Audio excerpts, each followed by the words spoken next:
भगवान राम ने जल समाधि लेने से पहले हनुमान जी को क्या दिया था आदेश, यहाँ जाने। भगवान राम का जन्म अयोध्या में हुआ और उन्होंने अपना अंतिम समय भी यही बिताया।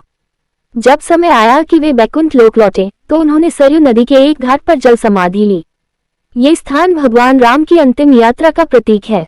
भगवान श्री राम का जन्म अयोध्या में हुआ था और अपने जीवन के अंतिम समय में जब उन्हें बैकुंठ लोक जाना था तब उन्होंने अयोध्या के एक पवित्र घाट पर जाकर सरयू नदी में जल समाधि ली थी। ये वही सरयू नदी है जिसने श्री राम के जन्म से लेकर उनकी वैकुंठ यात्रा तक की पूरी लीला देखी थी। यही कारण है कि अयोध्या नगरी को सभी तीर्थ स्थानों में सबसे श्रेष्ठ माना जाता है। हालांकि सरयू नदी में भगवान राम की जल समाधि को लेकर दो कथाएं बेहद प्रचलित हैं। आइए जानते हैं उसके बारे में। राजा दशरथ के घर हुआ था जन्म। भगवान राम का जन्म त्रेता युग में अयोध्या के राजा दशरथ के घर हुआ था। वे भगवान विष्णु के 7वें अवतार थे और उनकी पत्नी माता सीता देवी लक्ष्मी का अवतार थी। धार्मिक मान्यताओं के अनुसार भगवान विष्णु ने रावण के अत्याचारों से पृथ्वी को मुक्त कराने के लिए राम के रूप में अवतार लिया। सीता माता के जाने के बाद राम ने ली जल समाधि।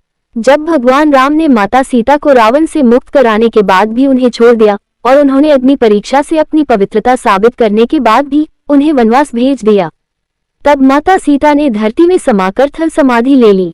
सीता माता के जाने से भगवान राम बहुत दुखी हो गए।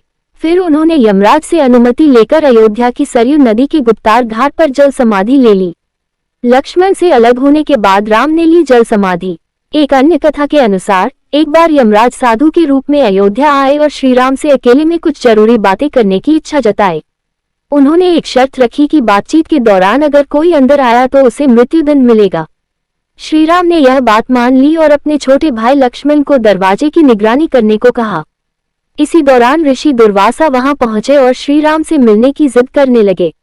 लक्ष्मण ने उन्हें रोका तो वे क्रोधित हो गए और श्राप देने की धमकी दी।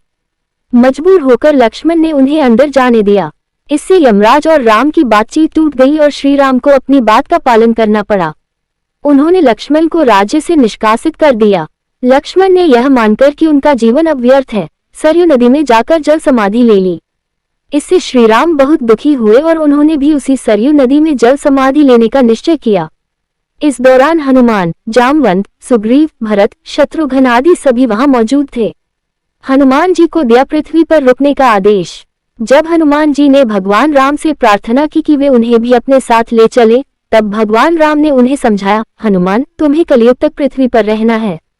तुम्हारा काम है मेरे भक्तों की रक्षा करना। अंतिम क्षणों में भगवान राम ने दिखाया विष्णु रूप। जैसे ही भगवान राम सरयू जल में प्रविष्ट हुए, उन्होंने अपना असली विष्णु स्वरूप प्रकट किया। उस समय ब्रह्मा जी ने उन्हें प्रणाम किया और 33 कोटि देवताओं को पुनः उनके दिव्य स्वरूपों में लौटाने का वचन दिया। इसके बाद भगवान श्री राम सरयू जल में लीन हो गए और बैकुंठ चले गए।